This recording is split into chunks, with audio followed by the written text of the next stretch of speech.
Welcome our YouTube channel study Gyan, जहां आज हम फाइनेंशियल अकाउंटिंग का एक टॉपिक और पढ़ेंगे, थर्ड यूनिट का, जिसका नाम है फाइनल अकाउंट्स विद एडजस्टमेंट।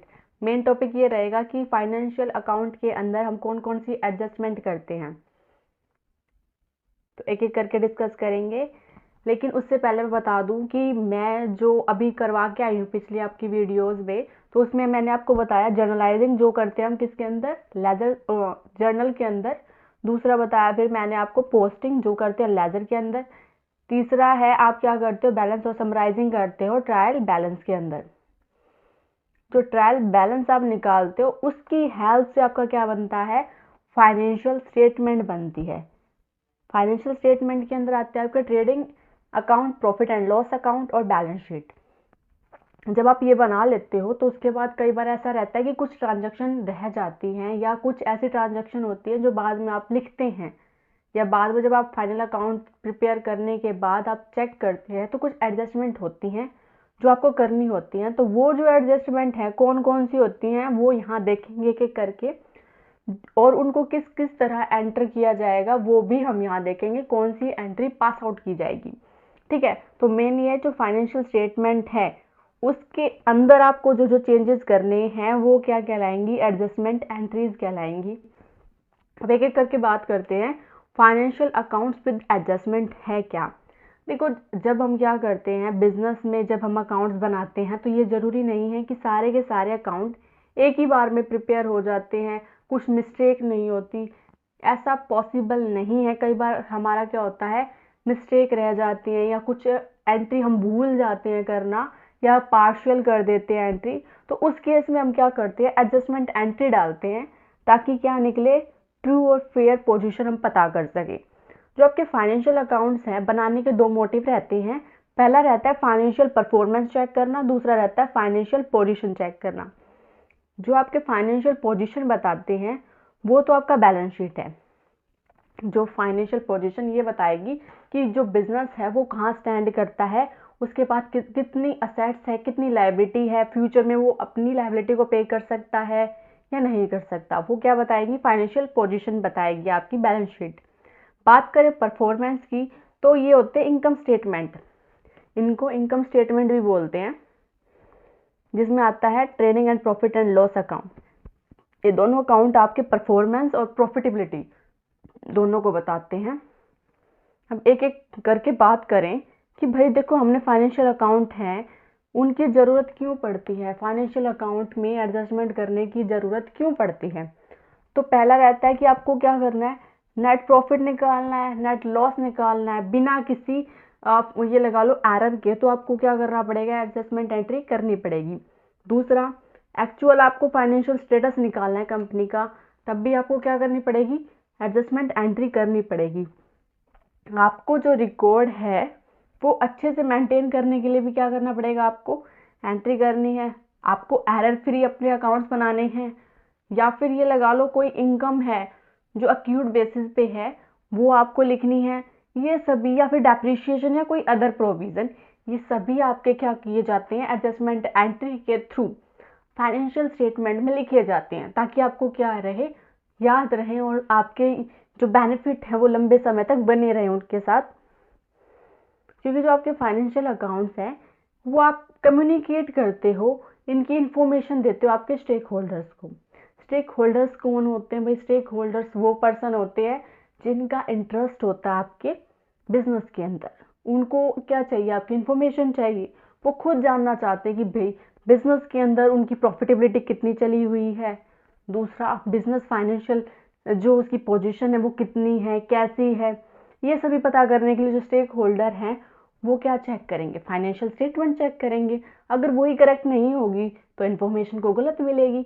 इसीलिए क्या करते हैं हम, फाइनेंशियल एडजस्टमेंट करते हैं, फाइनेंशियल अकाउंट्स में एडजस्टमेंट करते हैं। तो एक एक करके बात करें कि कौन कौन सी एडजस्टमेंट की जाती है। फाइनेंशियल जो अकाउंट्स है उसमें डिफरेंट टाइप की क्या होती है, एडजस्टमेंट होती हैं।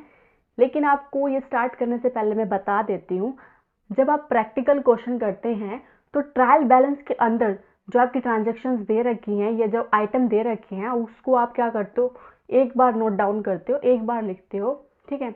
लेकिन जो नीचे आपके आपके लिख रखी हैं, एडजस्टमेंट लिख रखी हैं, उसकी एंट्री आप 2 अकाउंट्स में करते हो। ठीक है, ये याद रखने की चीज़ है, आपको याद रखनी है कि जो बैलेंस शीट है या प्रॉफिट एंड लॉस अकाउंट है उनके अंदर एंट्री किस तरह की जाएगी। इससे पहले मैं एक वीडियो बना चुकी हूँ जिसमें मैंने आपको रूल बताए थे कि किस तरह हम एंट्री करते हैं। यहाँ हम एंट्री नहीं करेंगे, हम सिर्फ ये बताएंगे कि जो एडजस्टमेंट एंट्री है वो कहाँ की जाएगी, कब डेबिट में की जाएगी, कब क्रेडिट में की जाएगी, होती क्या है और क्या एंट्री पास आउट की जाती है। तो सबसे पहले उठाते हैं क्लोजिंग स्टॉक। क्लोजिंग स्टॉक वो है जो अभी तक बिका नहीं, यानी कि जब आपने अकाउंट क्या करे, क्लोज करे, तो आपका कुछ माल बिका नहीं, वो आपके पास पड़ा हुआ था, उसको क्या कहेंगे, क्लोजिंग स्टॉक कहेंगे। क्लोज करते समय जो आपके पास स्टॉक बचा उसको क्या बोलते हैं, क्लोजिंग स्टॉक। इसकी एंट्री की जाती है ट्रेडिंग अकाउंट के क्रेडिट साइड। दूसरा बैलेंस शीट में असेट साइड करेंगे क्योंकि ये क्या है, हमारी असेट्स है, फ्यूचर के लिए हमारे बेनिफिट देगी, इसलिए क्या ये असेट्स है। बात करें एंट्री की, तो एंट्री रहेगी आपकी closing stock account debit to trading account. इसके बाद आते हैं सेकंड, आउटस्टैंडिंग एक्सपेंसेस। आउटस्टैंडिंग का मतलब यहाँ क्या है, वो एक्सपेंसेस जो हो चुके आपके ड्यूरिंग द अकाउंटिंग पीरियड, हो चुके हैं लेकिन अभी तक आपने पे नहीं किए, वो क्या कहलाएंगे, आउटस्टैंडिंग एक्सपेंसेस। एक्सपेंसेस जो आप नोट करेंगे वो आपको ध्यान रखना है, अगर डायरेक्ट नेचर के हैं तो आपको डालने हैं किसके अंदर, ट्रेडिंग अकाउंट के अंदर। अगर इनडायरेक्ट नेचर के हैं तो आपको डालने हैं प्रॉफिट एंड लॉस अकाउंट के अंदर। डायरेक्ट और इनडायरेक्ट की बात बता देती हूँ। जब आप प्रोडक्शन करते हैं, आपके पास कोई बिजनेस है, उसमें जो आपका फ्यूल है, इलेक्ट्रिसिटी, जो फैक्ट्री से रिलेटेड होते हैं, वो आइटम आपके डायरेक्ट नेचर के होते हैं। लेकिन इसके अलावा जो आप ये करते हैं, रिकॉर्ड करते हैं, रेंट देते हैं, सैलरी देते हैं, ये सभी आपके क्या होंगे, ये होंगे इनडायरेक्ट एक्सपेंसेस और आपके आएंगे प्रॉफिट एंड लॉस अकाउंट में। तो मेरा क्वेश्चन ये है कि जो वेजेस है वो किस तरह का एक्सपेंसेस है, डायरेक्ट या इनडायरेक्ट, कमेंट बॉक्स में डालें। अब देखते हैं कि इसमें एंट्री किस तरह की जाएगी। तो आपके according to nature of expenses आप क्या करेंगे, उसको ट्रेडिंग या प्रॉफिट एंड लॉस में डाल लेंगे। अगर वो डायरेक्ट नेचर का है तो आप ट्रेडिंग अकाउंट में डालेंगे, अगर वो इनडायरेक्ट का है तो आप डालेंगे प्रॉफिट एंड लॉस अकाउंट में। चलो एग्जांपल उठा लेते हैं, जैसे एक्सपेंसेस की तो अब मैंने बताया वेजेस की, तो वेजेस है वो आपकी दिखाई जाएगी आउटस्टैंडिंग कहाँ, ट्रेडिंग अकाउंट में। अगर वही वेजेस की जगह सैलरी इस्तेमाल होता है तो सैलरी को हम दिखाएंगे कहाँ, प्रॉफिट एंड लॉस अकाउंट में, आउटस्टैंडिंग सैलरी के नाम से। ठीक है, सेकेंड एंट्री की जाएगी आपकी लायबिलिटी साइड बैलेंस शीट में, आप क्या दिखाओगे, आउटस्टैंडिंग एक्सपेंसेस। इसकी एंट्री बात करें तो किस तरह रहेगी, concern expenses account debit to outstanding expenses. Concern मतलब आप जो एक्सपेंसेस किया उसका नाम डालें, जैसे अगर रेंट आउटस्टैंडिंग है तो रेंट डालेंगे, वेजेस है तो वेजेस डालेंगे, अगर सैलरी है तो सैलरी, आपका जो भी नाम है आप उसका नाम डालेंगे आउटस्टैंडिंग एक्सपेंसेस के अंदर। ठीक है, तो ये हो जाएगा प्रीपेड एक्सपेंसेस। देखो आउटस्टैंडिंग में तो वो था जो ड्यू हो चुका लेकिन आपने पे नहीं किया, यहाँ आपका ड्यू हुआ ही नहीं था लेकिन आपको एडवांस पे करना पड़ा, यानी कि इसमें क्या होता है, पेड इन एडवांस। अभी ड्यू नहीं हुई, इसका बेनिफिट क्या होगा, आपको अभी मिला नहीं है, आप लेंगे ऐसा बेनिफिट जो अभी आपने लिया नहीं है वो रिसीव होगा आपका भविष्य में, वो क्या कहलाएगा, प्रीपेड एक्सपेंसेस।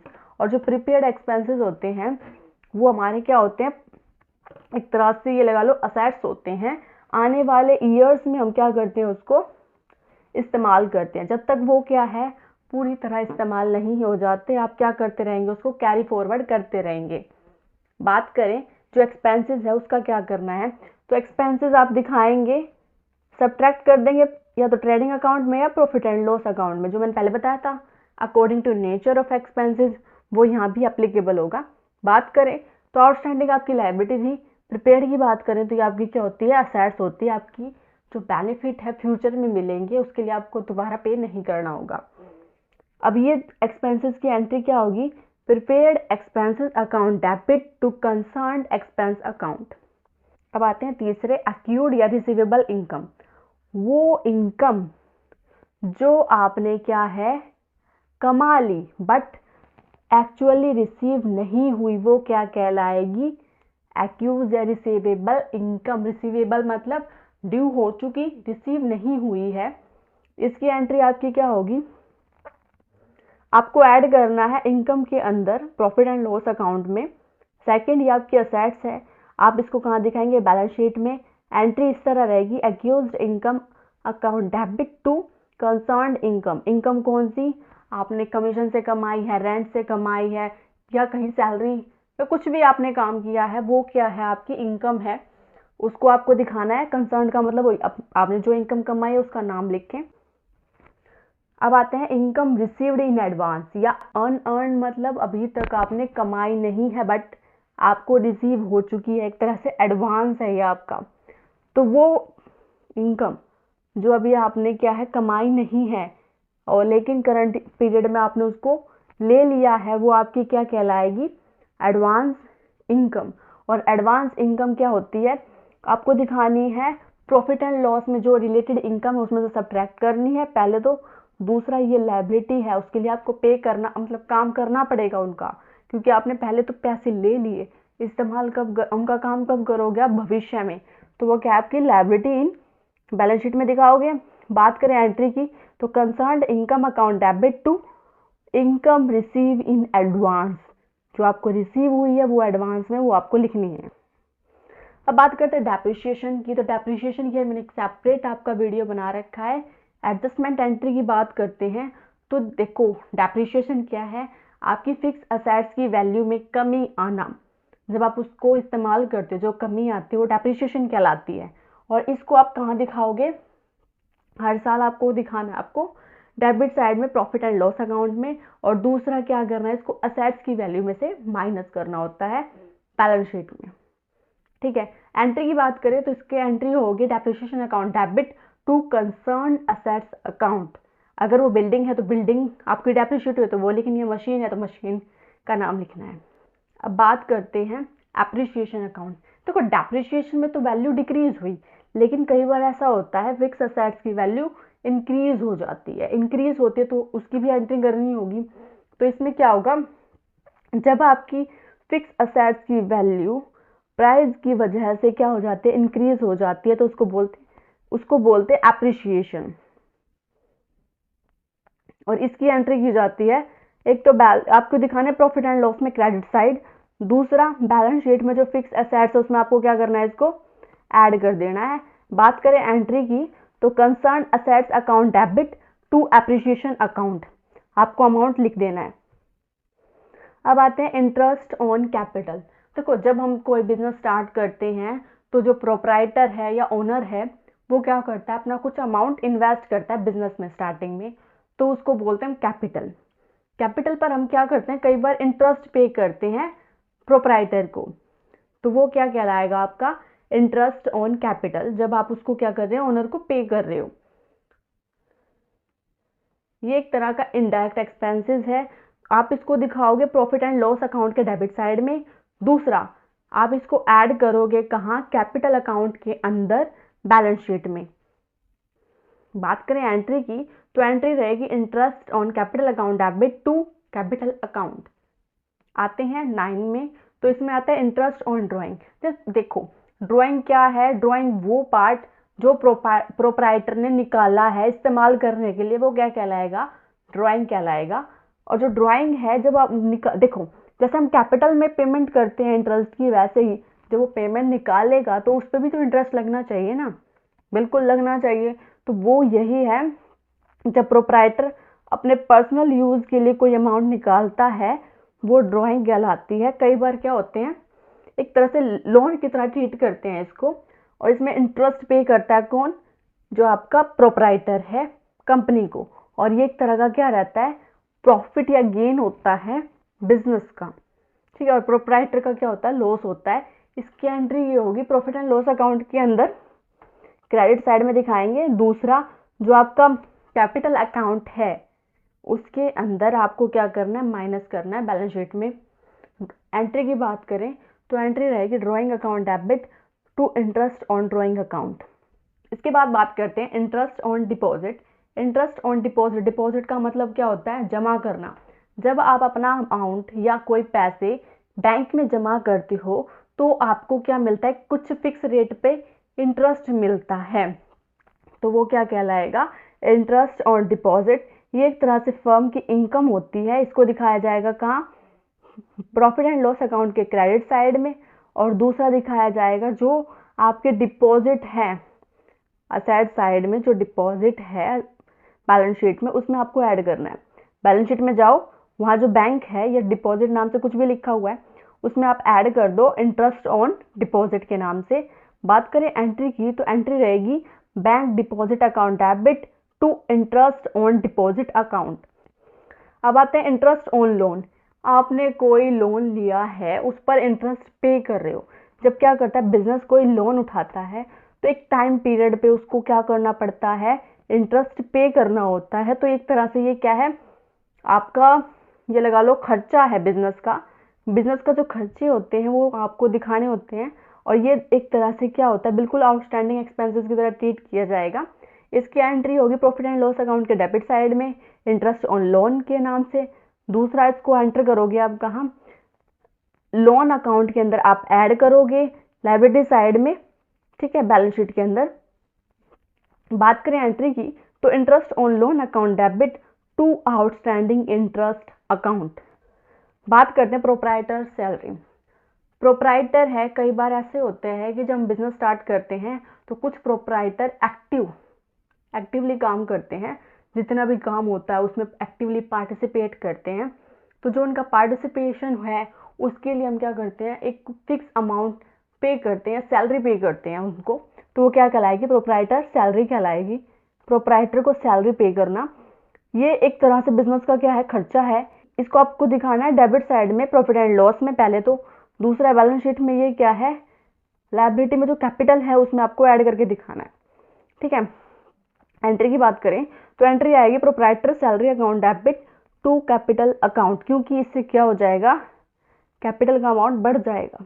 अब बात करते हैं तीसरा, बैड डेब्ट्स। बैड डेब्ट्स क्या होते हैं, देखो जब हम कोई सामान बेचते हैं तो वो उधार दिया जाता है जिसको बोलते हैं डेटर्स, इससे हमारे डेटर्स बढ़ जाते हैं। लेकिन कई बार क्या होता है, सारे के सारे डेटर्स हमें अमाउंट पे नहीं करते टाइम के बाद।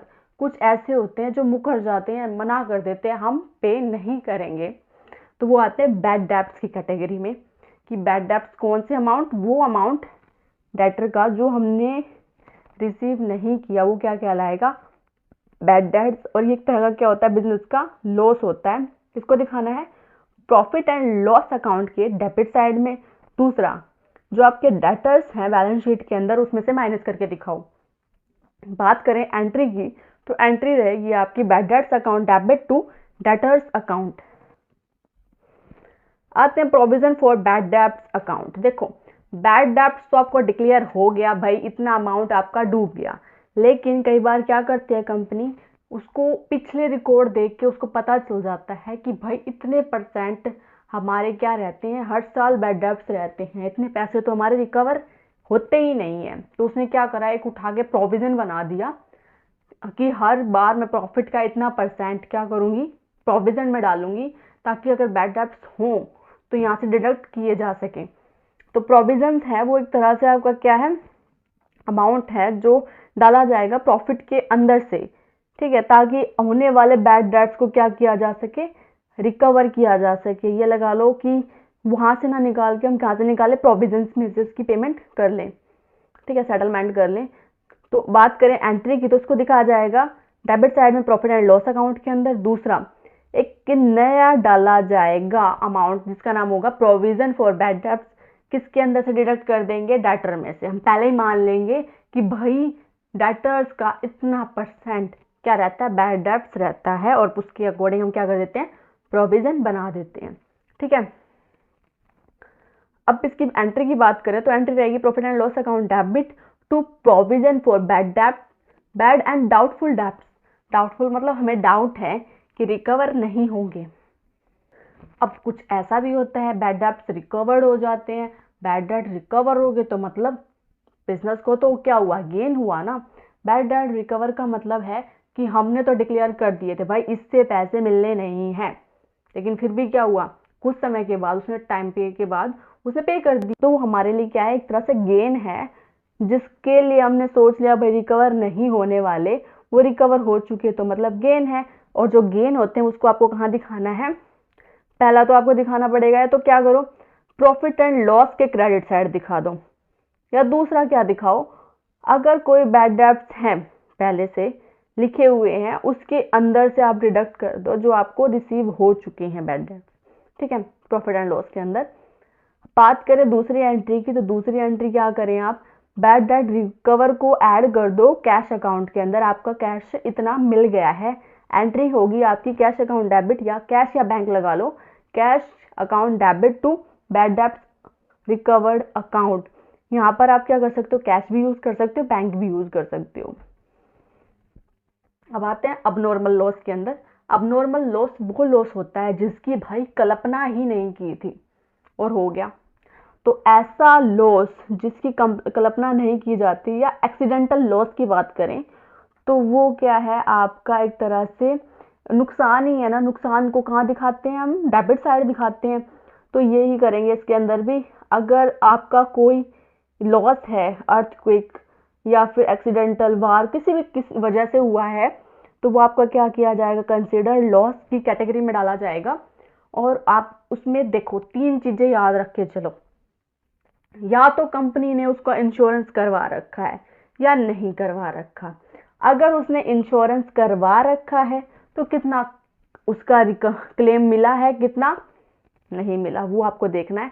तो तीनों चीजों के लिए अलग अलग एंट्री होगी। पहले अगर इंश्योरेंस नहीं करा रखा तो सारा का सारा आपका क्या है, लॉस है, एंट्री होगी। सब्ट्रैक्ट कर दो भाई परचेजेस में से, जो आपका माल जल गया उसमें से घटा दो। दूसरा आप क्या करें, इसको दिखाए डेबिट साइड में, कहाँ, प्रॉफिट एंड लॉस अकाउंट में, जब आपने कोई इंश्योरेंस ले ही नहीं रखा। दूसरा आते हैं, जब भी तो कहते हैं वो इंश्योरेंस लो इंश्योरेंस लो, ठीक है। दूसरा आता है, अगर इंश्योरेंस ले रखा है तो या तो फुल क्लेम मिलेगा या पार्शियल मिलेगा। अगर फुल मिलता है तो आपको क्या करना है, पहले तो परचेजेस में से घटा दो। दूसरा इसको दिखा दो असेट साइड बैलेंस शीट में, किस नाम से, इंश्योरेंस कंपनी के नाम से। अगर भाई दूसरा भी नहीं, तीसरे पे आते हैं, उन्होंने कहा भाई मैं पूरा क्लेम नहीं दूंगा, पार्शियल दूंगा, कुछ परसेंट दूंगा, तो जो आपका है वो एंट्री 3 जगह होगी। पहली एंट्री होगी आपकी कहाँ, परचेज में, आप सब्ट्रैक्ट करें। दूसरा आपका जो रिकवर नहीं हुआ अमाउंट वो दिखाओ प्रॉफिट एंड लॉस के डेबिट साइड में। तीसरा जो अमाउंट आपका रिसीव होने वाला है वो अमाउंट आप कहाँ दिखाओगे, असेट साइड दिखाओगे बैलेंस शीट में, किस नाम से, इंश्योरेंस कंपनी के नाम से। अब आते हैं 17 पे, क्या है भाई, goods are given away as charity और फ्री सैंपल। आपने क्या करा, माल है या परचेजेस है, आपने उठाकर सैंपल या चैरिटी के रूप में आगे दे दी। ये एक तरह से क्या है, बिजनेस इसको कंसीडर करता है लॉस, क्योंकि इससे कुछ रिकवर नहीं होता। जो इस तरह का लॉस होता है, सबसे पहले आप क्या करते हो, माइनस कर देते हो, कहाँ से, परचेजेस में से। दूसरा प्रॉफिट एंड लॉस के डेबिट साइड शो करते हो। एंट्री की बात करें, चैरिटी या free sample account debit to purchase account. अब आते हैं goods use for personal purpose या ड्रॉइंग इन गुड्स। आपने क्या करा, जो आपके प्रोपराइटर ने परचेज या आपका स्टॉक था उसका इस्तेमाल किया पर्सनल यूज के लिए। जो पर्सनल यूज के लिए किया जाएगा वो क्या कहलाएगा, आपका ड्राइंग। तो ड्राइंग की एंट्री कैसे, देखो पर्सनल यूज के लिए किया है तो इसको एक तरह से हम क्या ट्रीट करेंगे, ड्राइंग के रूप में ट्रीट करेंगे। एंट्री रहेंगी हमारी, परचेज में से माइनस कर दो पहले तो। दूसरा क्या करेंगे, जो आपका कैपिटल अकाउंट है बैलेंस शीट के अंदर उसमें से माइनस कर देंगे। एंट्री रहेगी drawing account debit to purchase account. Provision for discount on debtors. Debtors मतलब जिससे हमें पैसा लेना था, उनको हमने कहा भाई जल्दी पैसा दो, मैं तेरे को क्या दूंगा, डिस्काउंट दूंगा। अगर इस तरह के डिस्काउंट हम ऑफर करते हैं तो उससे हमारा जो रिसीव होने वाला अमाउंट है वो कम हो जाता है, और जो कम हुआ है वो हमारे लिए क्या है, एक तरह से लॉस। तो इसकी एंट्री कैसे रहेगी, आपको प्रॉफिट एंड लॉस अकाउंट के डेबिट साइड में दिखाना है। दूसरा ये अमाउंट आपको क्या करना है, डेटर में से माइनस कर देना है, कि भाई आपके डेटर्स मान लेते हैं 1 लाख के थे, ठीक है। आपने डिसाइड करा कि भाई 10% मैं डिस्काउंट दे दूंगा अगर आप जल्दी दोगे, तो 10% बोले तो 10,000 रुपये। 10,000 रुपये वो अमाउंट है जो आपने डिस्काउंट के रूप में ऑफर किया। तो 10,000 आपका क्या हो जाएगा, provision for discount on debtors. और अब आपकी जो अमाउंट लिखा जाएगा बैलेंस शीट में वो क्या हो जाएगा, 90,000। इसकी एंट्री होगी आपकी profit and loss account debit to provision for discount on debtors account. इसके बाद बात करते हैं provision for discount on creditors. अब इसी तरह भाई कंपनी ने भी किसी को पैसे देने थे, तो जिनको हमने पैसे देने थे उन्होंने भी हमें ऑफर कर दिया कि भाई अगर आप टाइमली पेमेंट कर देते हो तो मैं आपको क्या दूंगा, डिस्काउंट दूंगा। तो ये क्या एक तरह से प्रॉफिट है या बिजनेस का गेन है। तो इसकी एंट्री क्या रहेगी, इसकी रहेगी प्रॉफिट एंड लॉस अकाउंट में क्रेडिट साइड में। और आप क्या करें, प्रोविजन ऑन डिस्काउंट का नाम देकर डिडक्ट कर दें क्रेडिट में से, क्योंकि जब आपको क्रेडिटर्स मान लो 1 लाख दे रहे थे, उन्होंने आपको ऑफर कर दिया भाई 10% क्या है, हम आपको डिस्काउंट देते हैं, आप जल्दी पे कर दो हमें। तो ये लगा लो 10,000 वो अमाउंट जो उन्होंने छोड़ दिया, ये क्या भाई डिस्काउंट दे दिया। आपको कितने पे करने हैं, 90,000 रुपये। जो 90,000 रुपये हैं वो अब कम हो गए ना पहले के अमाउंट से, तो वो आपका क्या हुआ, 10,000 का गेन हुआ। जो ये गेन हुआ है वो आपका क्या कहलाएगा, प्रॉफिट ही तो होगा एक तरह से, जो आपको कहाँ दिखाना है, प्रॉफिट एंड लॉस के क्रेडिट साइड में। अब आ जाते हैं मैनेजर्स कमीशन के अकॉर्डिंग। मैनेजर्स का जो कमीशन है वो 2 तरीके से पे किया जाएगा, तो ग्रॉस प्रॉफिट पे करोगे या नेट प्रॉफिट पे करोगे, ठीक है।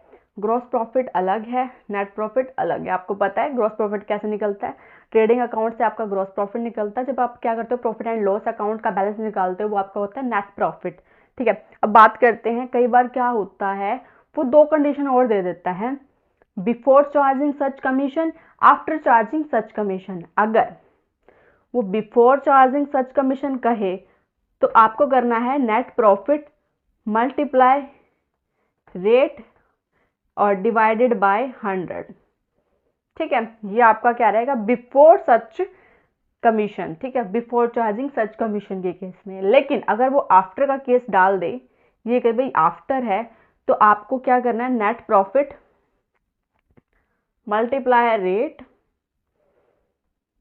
Divided by 100 plus rate. तो आपको ये ध्यान रखना है कि 2 मेथड होंगे। बिफोर के केस में आपका फॉर्मूला रहेगा net profit multiply rate by 100। दूसरा आपका आफ्टर है, तो आफ्टर में आपका जो आपका रहेगा फॉर्मूला वो रहेगा net profit multiply rate by rate plus 100, ठीक है। तो ये आपको देखना है। इसके बाद बात करें तो एंट्री कहाँ कहाँ होगी, इसकी एंट्री की जाएगी मैनेजर्स, एक तरह से क्या हमारा खर्चा है बिजनेस का, तो इसको डेबिट साइड दिखाया जाएगा प्रॉफिट एंड लॉस के अंदर। दूसरा ये एक तरह से कंसीडर की जाती है आउटस्टैंडिंग लायबिलिटी के अकॉर्डिंग, तो इसको दिखाएंगे लायबिलिटी साइड बैलेंस शीट के अंदर। बात करें एंट्री की, तो एंट्री होगी profit and loss account debit to managers commission. Sale of goods on sale और रिटर्न बेसिस की बात करते हैं। कई बार ये होता है कि जब हम सामान बेचते हैं तो आपके कई कस्टमर ऐसे आ जाते हैं जो सामान लेकर जाते हैं और ये कहते हैं कि भाई अगर मुझे पसंद आता है तो मैं रखूंगा, अदरवाइज मैं इसको क्या कर दूंगा, वापस कर दूंगा। तो इस तरह का जब अगर केस होता है तो आपको इसको एक्चुअल सेल नहीं मानना जब तक कि जो आपका कस्टमर है वो अप्रूव ना कर दे, अप्रूवल ना दे दे। आपको क्या करना है, इसकी एडजस्टमेंट एंट्री करनी होती है। 2 बातें याद रखो, एक तो होता है सेलिंग प्राइस और दूसरा होता है कॉस्ट प्राइस, ठीक है। सेलिंग प्राइस मैं मान लेती हूँ, एक पेन था मेरे पास 12 रुपये लेके चलती हूँ, और कॉस्ट प्राइस लेके चलती हूँ 10 रुपये। मैंने ऐसे ही एक पेन उठा के दिया, उसने कहा भाई अगर पसंद आया तो रखता हूँ, नहीं तो मैं वापस कर दूंगा। तो अब मुझे रेक्टिफाई करना है, इसको एंट्री डालनी है। तो क्या होगी, सबसे पहली एंट्री होगी कि आपको सेल के अंदर से डिडक्ट करना है। ट्रेडिंग अकाउंट में जाओ, सेल में जाकर उसका जो अमाउंट जो आपने दिया है उसको कम कर दो, सेलिंग प्राइस, यानी कि 12 रुपये आपको कम करने हैं, कहाँ, सेल्स में। दूसरा, इसकी जो एंट्री है वो डेटर में जाके भी आपको क्या करना है, डिडक्ट करने हैं 12 रुपये से ही। तीसरी एंट्री, क्लोजिंग स्टॉक के अंदर जाओ, आप क्लोजिंग स्टॉक में क्या करो, कॉस्ट प्राइस पे इसकी वैल्यू कम करोगे, ठीक है। नहीं, क्लोजिंग में तो हम ऐड करेंगे क्योंकि हमारा स्टॉक बढ़ जाएगा ना। क्लोजिंग में जाके हम क्या करेंगे, इसको ऐड कर देंगे। 4th एंट्री होगी हमारी, क्लोजिंग में ही इसको ऐड करना है हमें, कहाँ, बैलेंस शीट में असेट साइड में, ठीक है, कॉस्ट पे। तो दोनों कॉस्ट पर होंगी और जो आपकी दूसरी एंट्री है वो आपकी होंगी कहाँ, सेलिंग प्राइस पे। इसके बाद बात करें एंट्री की, तो आपकी एंट्री होगी, पहली एंट्री होगी sale account debit to debtor account, कहाँ, सेलिंग प्राइस पे। दूसरी बात करते हैं closing account debit, closing stock आएगा, ठीक है, closing stock account debit to trading account, ये होगी आपकी कॉस्ट पे, ठीक है। जब अगर आप क्या करते हो, सेल के आपने सेल नहीं माननी थी लेकिन आपने गलती से मान ली, तो आपको सेल और जो डेटर्स हैं उनको कम करना होगा, अमाउंट कौन सा लेके चलना है, सेलिंग प्राइस का, और इस तरह ट्रीट करना है कि माल आपके पास ही पड़ा है और उसको कहाँ करना है, जो आपके क्लोजिंग स्टॉक है उसके अंदर ऐड करना है, किस पर, कॉस्ट प्राइस पे। आज के लिए वीडियो में बस इतना ही, थैंक यू।